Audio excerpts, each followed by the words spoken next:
नमस्कार दोस्तों, आज हम आपके लिए लेकर आए हैं संकटा चतुर्थी की व्रत कथा। एक साहूकार के 4 बेटे थे। उसके बड़े 3 बेटे तो अपने पिताजी के साथ व्यापार में हाथ बटाते थे, परंतु छोटा बेटा कोई काम नहीं करता। अतः उसकी पत्नी से तीनों बड़ी बहुएं गोबर उठवाना, कंडे भगवाना, बर्तन मंजवाना, लिपवाना, भैंसों को संभालना ऐसे ही काम करवाती थी। उसे रसोई में नहीं आने देती थी। एक दिन छोटा बेटा पैसे कमाने बाहर परदेश में चला जाता है।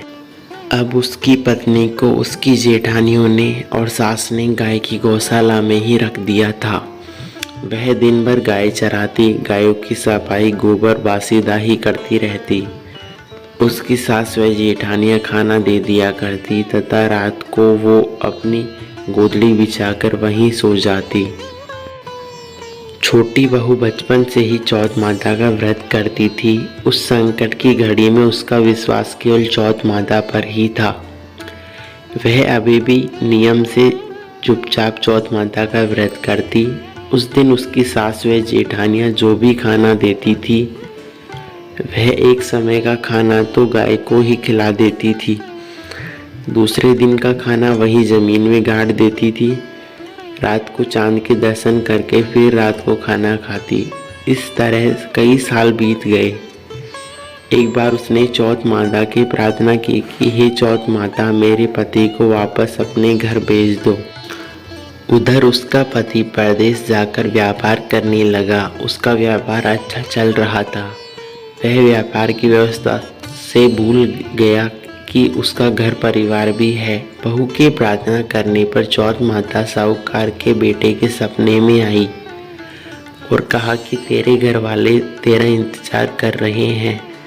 वह बोला कि माता कैसे जाऊं, अभी लोगों को पैसा दे रखा है, वह वापस लेना है। तो माता ने कहा कल तू मेरा नाम लेकर गल्ले पर बैठना। ऐसा कहकर चौथ माता अंतर्ध्यान हो गई। तो साहूकार के बेटे ने सोचा कि कल रात को सपने में जैसा चौथ माता ने कहा था वैसा ही करता हूँ। दूसरे दिन जब गल्ले में बैठा तो देने वाला पैसा देने लगे और उसके पास काफ़ी धन इकट्ठा हो गया। अब उसके गांव जाने की तैयारी हो गई और वह गांव के लिए रवाना हो गया। जब वह गांव पहुंचा तो बड़े स्नेह से प्यार से मिले। उसे सब लोग दिखाई दिए, उसकी पत्नी नहीं दिखाई दी। तो उसने माँ से पूछा मेरी पत्नी कहाँ है। तब उसकी माँ ने गौशाला की तरफ इशारा करके बताया कि यह तुम्हारी पत्नी है। वह उसे देखकर बहुत दुखी होता है। फिर वह माता से पूछता है अपने घर में चौथ माता का व्रत कौन करता है। तो उसकी माँ जवाब देती है कि कोई नहीं। तब वह कहता है कि पर मेरे तो सपने में चौथ माता आई थी और उन्होंने मुझे घर जाने के लिए कहा। तब वह छोटी बहू कहती है कि मैं ही चौथ माता का व्रत करती हूँ और मैंने ही उनसे प्रार्थना की कि माँ मेरे पति को वापस भेज दो। तब उसकी बात सुनकर माँ कहती है कि यह झूठ बोल रही है, यह तो 3 समय खाना खाती है, हम इसे रोज़ खाना देते हैं। तब वह कहती है कि आप चाहो तो गाय से पूछ लो। मैं हर समय चौथ माता का व्रत करती हूँ, एक समय का खाना ही इसे खाती हूँ और इसे खिलाती हूँ। तो गाय भी गर्दन हिलाकर उसकी बात का समर्थन करने लगी। उसकी सासू कहती हैं और दूसरे समय का खाना तो खाती थी ना। तब वह कहती है कि एक समय का खाना मैं ज़मीन में गाड़ कर रख देती थी। फिर वह ज़मीन खोदकर दिखाती है तो वहाँ से बहुत सारा सोना और हीरे जवाहरात निकलते हैं।